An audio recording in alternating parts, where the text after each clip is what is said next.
Good morning and welcome back to my channel. And if you have been following my work, you know that I speak about trauma, especially the trauma sustained by now adults who, when children grew up in domestic violence or in an abusive or narcissistic sort of family system or family dynamic sort of unit. And hopefully you are at a place at this point where you function without much of a problem, but for a lot of people it lingers. For a lot of people it gets worse, and others are not even here to speak about it because they did the unthinkable.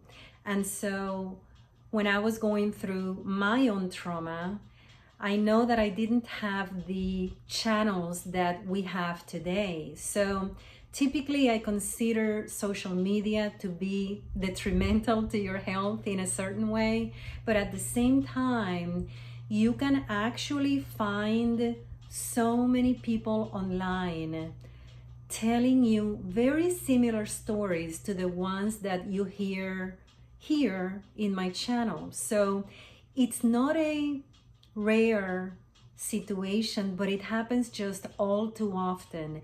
And the main purpose of my putting this information out there is precisely to give these people a fighting chance, to give them an outlet or an opportunity which I myself did not have when I was going through it, because we back then did not have, the social networking that we have today. Today, if you're having a problem like that, my gosh, you get online and you find millions of people who would agree with you and who can relate to your story. And I think that's a plus about social media, not a minus.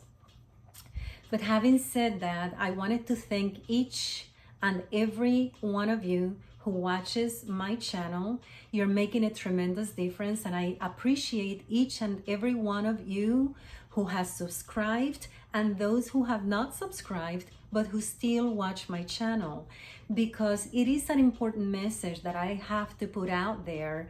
It is just happening too often, and it seems like the more you expose yourself to readings and books and online material and other channels, the more you find out that sometimes people you would have never ever imagined went through very similar situations, maybe even worse than you. So for instance, I learned just yesterday that Sylvester Stallone's mom, she used to say to him often, the only reason why you're still alive is because the hanger did not work.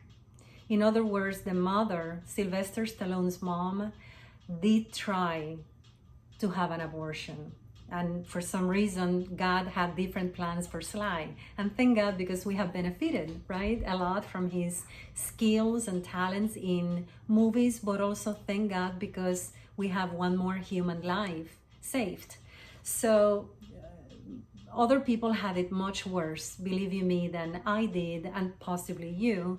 So we have to put everything in perspective, and we have to take that into consideration when we think that our situation is the worst, because chances are there's always something worse off, unfortunately, right?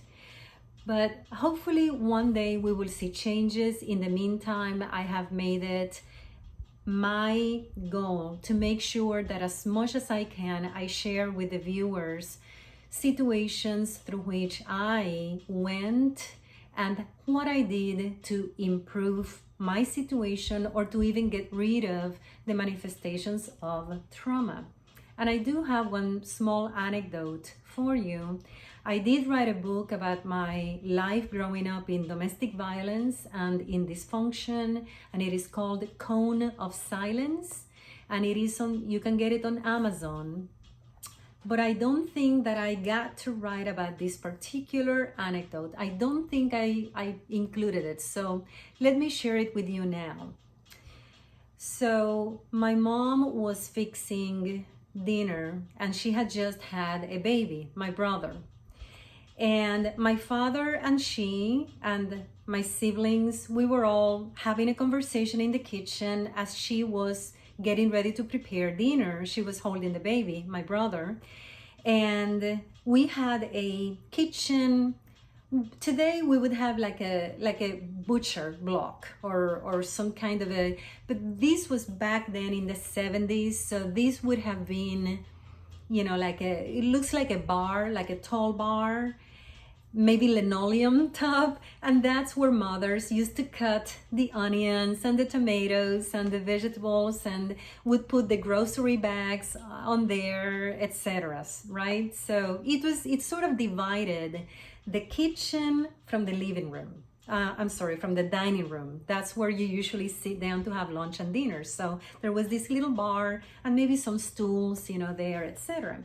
So my mom, you know, she's holding the baby and she's having a difficult time doing both, you know, stirring the pot and holding the baby. So she asks my father, she says, will you hold him for me just until I fix dinner?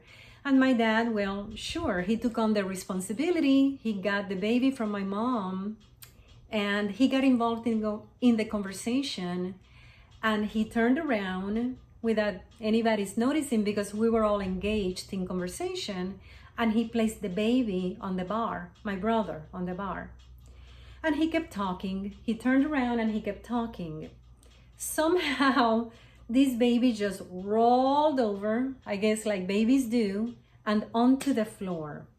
But remember, we're living in Puerto Rico at this time, and the homes, the floors, pretty much are all made out of tile. Very seldomly would you have carpet or something softer. It was always tile, pretty much, because we get so many hurricanes and we sort of have prepared the homes for floods, right? So a lot of our homes they had tiles, and we were not an exception. So as we were having this conversation in the kitchen and my mother had her back turned and she was, you know, putting in the pot everything she needed to make us dinner, we all heard the, you know, thump big on the floor, on the tile. And of course we all freaked out and we turned and the baby was gone off the top of the bar. And I remember my mother dropped everything and she went running to pick up the baby, and he was, you know, the baby was barely crying. I remember my brother did not even react much. There was no blood, but my mother checked his head. She was trembling and she was furious with my father. Furious. Possibly one of the times that I've seen her most angry in my life was one of those times, with much reason, wouldn't you say? Well, when she naturally let out her anger, that she looked at him and addressed him, how could you be so careless, or how dare you, you know, leave him unattended? I can't remember exactly, you know, her words. This is over 50 years ago, so I do not remember. I do not remember exactly what she said, but she basically naturally turned to my father to let him have it. And as soon as she began, my father was furious and stopped her. Like, basically, it just stopped altogether. My mother was trembling. She took care of the baby. Then she came back and she still continued to prepare supper. And I remember, I'm not even sure she ate that evening because she was so upset and trembling. I'm not even sure she slept that night. But the thing about the story is the indoctrination of intimidation. A person who's being abused and mistreated will be so afraid to let a natural instinct and emotion out in front of the abuser, that she or he, but typically she, will swallow that emotion as to not upset the abuser. And that's how domestic violence works. The indoctrination is such that a human being who is actually feeling such a thing as an angry emotion for a very legitimate reason, right? She was angry for a very good reason.